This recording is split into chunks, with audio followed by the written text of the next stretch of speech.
My brothers and sisters, you and I both know we were created by a creator. We were placed on this earth by the one who knows us better than we know ourselves.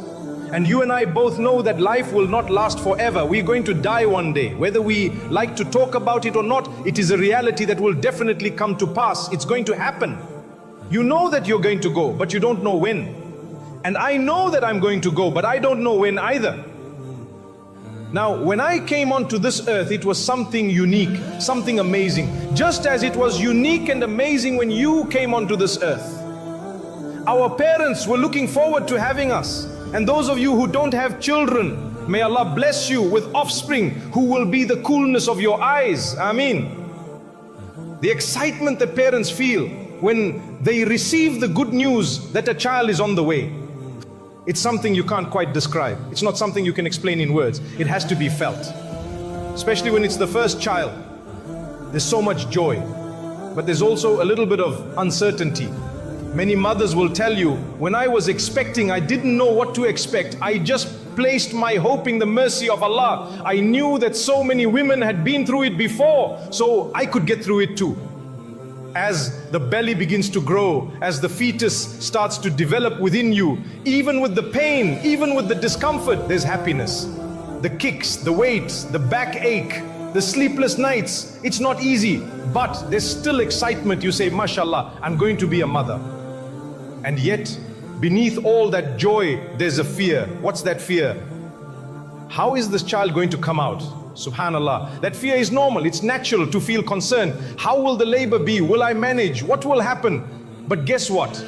Because you've heard stories of others who've gone through it, you tell yourself, inshallah, I will cope, I will manage. Some keep on repeating, I can't do it. And even if they say that again and again, guess what? They will still go through it. But it will be harder. Because they lacked that faith. They didn't have that yaqeen, that certainty in the help of Allah. But we as believers, we know this is part of Allah's plan. Allah will help you. Allah has chosen this path for a reason. Whether it's through a cesarean section or a natural birth, one way or another, it has to happen. And Allah will facilitate it. And even though it's painful, the moment you see that bundle of joy, subhanallah, something happens in your heart. You forget the pain, at least temporarily. I remember asking my wife, is it true that when the baby is placed on you, you forget everything you went through? She said, temporarily. May Allah subhanahu wa ta'ala grant us ease. I don't know if the answer is the same with all the mothers listening today, but what I do know is this: in that moment, there is a beautiful joy, there's relief, there's gratitude. But as the child grows, the mother often says, I'll never forget what I went through. No way. And then guess what? The second child comes along and the same fears return. The third child comes and again there's fear alongside the excitement. So what is it that helps a person through it all? There's one thing that truly helps. If you don't have it, you'll struggle. What is it? Conviction, faith, reliance upon Allah. Allah made me, and just like me, billions of people have been born in exactly the same way. So I tell myself, I'm going to get through it with the help of Allah. Subhanallah. When you rely upon Allah, that is one of the most powerful acts of worship. And if you truly believe, then your trust and reliance should be completely, wholly and totally upon Allah. وَعَلَى اللَّهِ فَلْيَتَوَكَّلِ الْمُؤْمِنُونَ. Let the believers put their full trust in Allah. My brothers and sisters, if you are true believers, then you need to rely entirely on your Maker. What I've just shared with you is only the beginning of life on earth, the very start of your journey. When you came into this world, your parents had no choice but to rely on Allah. Had they not done so, they would have struggled. They would have been overwhelmed with anxiety, with stress, and in many cases, with depression. Now, depression is a complex issue. And no, we're not saying that it's always caused by a lack of faith or trust in Allah. But sometimes that lack of reliance can be a contributing factor, and we have to be honest about that. So why carry burdens that you don't need to carry? Why load your heart and your mind with worries that were never meant for you? Put your trust in Allah and He will most definitely take care of you. Because if Allah can take care of the tiniest of His creatures, don't you think He will take care of you, His honored creation? Allah says in the Quran, وَمَا مِن دَابَّةٍ فِي الْأَرْضِ إِلَّا عَلَيْهِ رِزْقُهَا. There is no creature that moves on the earth except that its sustenance is guaranteed by Allah. Subhanallah. This includes the ants, yes, those tiny little ants that you and I don't even see. It includes the mosquitoes, yes, even those annoying little creatures that irritate you and me. If a mosquito's sustenance is written for it in your blood, guess what? There's nothing you can do to stop it. It's going to come and take its portion. Subhanallah. So perhaps eat fewer sweets, my brothers and sisters, mashallah. May Allah grant us all goodness and ease, Ameen. Allah says in the rest of that verse that He knows exactly where every creature will arrive from and where it will leave from. Subhanallah. Your birth and your death, both are written by Allah. Everything is already prescribed. Everything is predestined by Allah. So what do? We rely on Allah. Because Allah Himself has promised He will provide every single one of His creatures with exactly what they need. But here's the problem with us. We get depressed not because we don't have what we need, but because we want beyond what we need. There's a huge difference between what you need and what you want. What you want, Allah did not guarantee to give it to you. But what you need, Allah says, I will take care of it. Subhanallah, it's amazing. So ask yourself, what do you actually need? You don't need all the luxuries. You don't need to live in extravagance. You don't need a designer label for every outfit.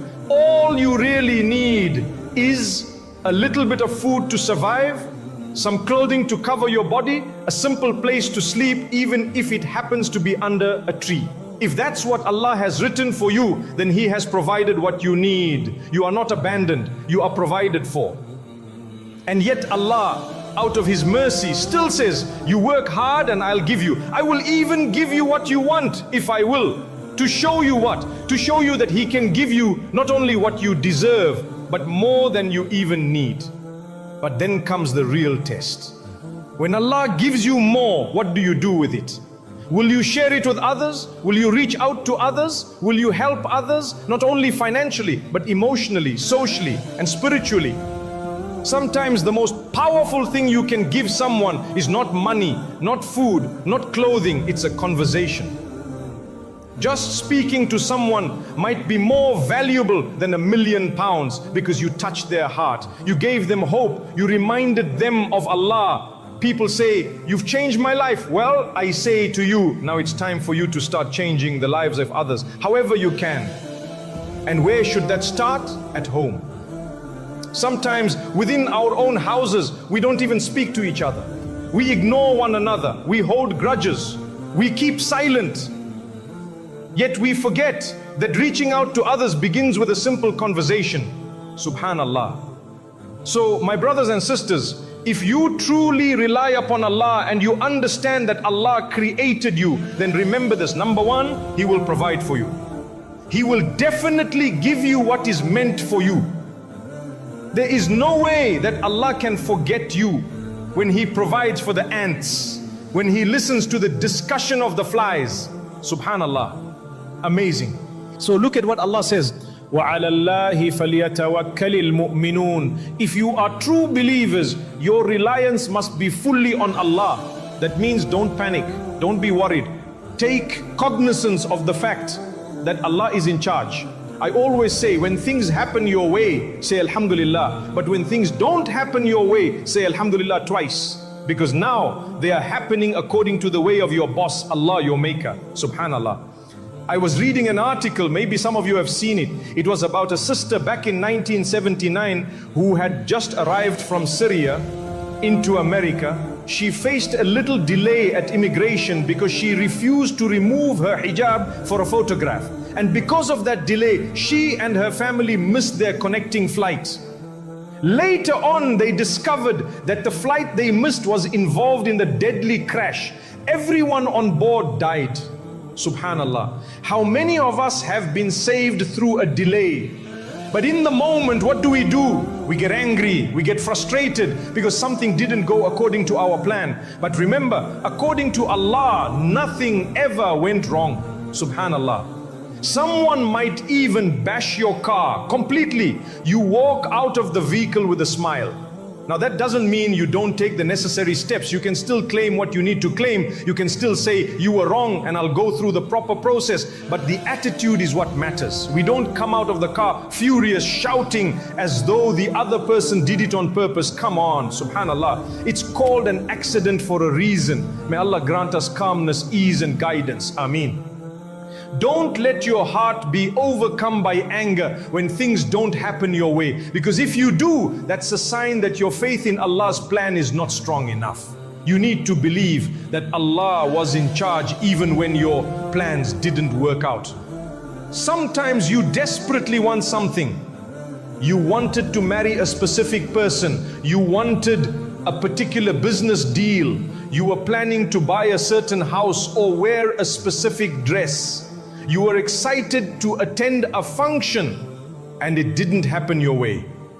Guess what? Thank Allah twice, because it happened His way. And when Allah takes over, He's protecting you from something even if you don't realize it in that moment. Sometimes you might never find out. But the fact that you say, Alhamdulillah, I trust Allah's decision, that earns you closeness to Allah.